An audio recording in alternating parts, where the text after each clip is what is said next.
দর্শক বন্ধু ও কৃষক ভাইরা আসসালামু আলাইকুম।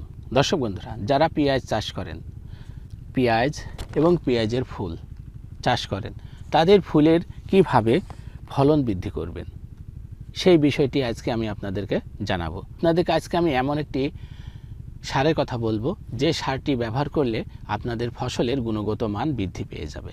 পেঁয়াজের গাছ পড়ে যাচ্ছে, বৃদ্ধি কম হচ্ছে, গাছের জোর কম, তারা কি করে তাদের সেই সমস্যা থেকে মুক্তি পাবেন? তো তাদের জন্য আজকে আমি একটি সারের কথা বলবো। দেখুন, নিউট্রি। দেখুন, এই সার সম্পর্কে আপনাদেরকে আমি কিছু তথ্য দেব। তো এই সারটি যদি আপনারা ব্যবহার করেন তাহলে আপনাদের ফসলের যে গুণগত মানগুলো হবে সেইগুলো আমি আপনাদেরকে জানাচ্ছি। তো এটা হলো পুষ্টি সার। গাছের দেহ একটি জৈবিক কারখানা।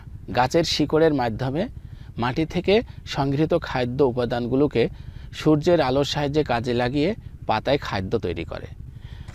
তো এই সারের বৈশিষ্ট্য কি? দেখুন, গাছের দ্রুত শিকড় গঠন ও বৃদ্ধিতে সাহায্য করে। গাছের শিকড় ও গোছা পচা রোধ করে।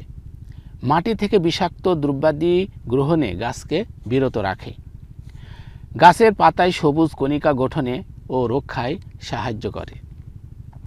ফুল ফুটানো, ফুল গঠনে সাহায্য করে। এই যে ফুল, এই ফুলগুলো গঠনে সাহায্য করে।